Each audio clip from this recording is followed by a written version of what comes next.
So, kalau korang kena halau dengan bini korang beli tilam ni.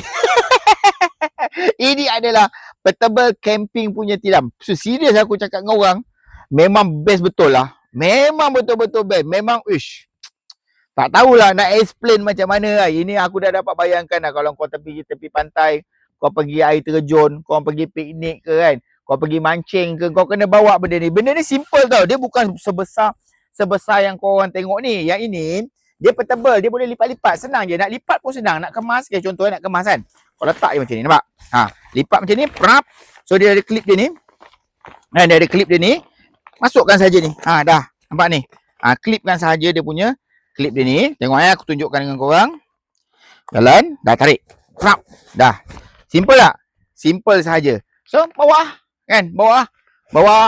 Kalau kau rasa macam jumpa pot baik. Jalan kan. Jumpa pot baik. Tengok pot macam ni kan. Mana nak lepak ni? Jalan sini. Sini. Jalan. Kan? Kita jumpa pot baik macam ni. Macam baik pot dekat belah sini. Sini. Kan? Macam baik pot dekat belah sini kan. Buka. Buka sini. Mana kepala? Sini kepala. Kau tarik macam ni. Nampak?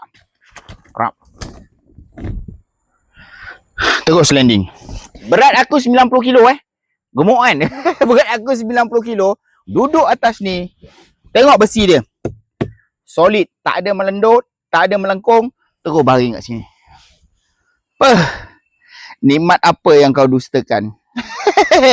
So memang best. Serius saya cakap. Memang betul-betul best. Kalau korang beli, korang pasti tak akan menyesal. Sebab ini adalah tilam camping yang paling best. Kalau kau tanya saya, bang, tilam angin okey tak? Tilam angin okey. Cuma tilam angin tu kau nak kena tunggu-tunggu.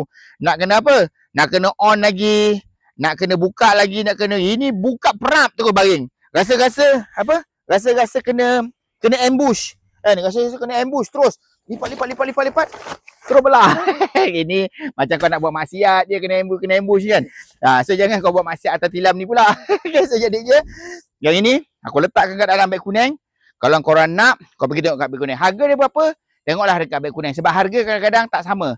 Mungkin harga saya murah, mungkin harga korang berbeza. Pergi tengok kat beg kuning. Saya garanti korang tak akan menyesal. Tilam ni memang baik betul. Okey? Pergi tengok kat dalam beg kuning saya. Assalamualaikum.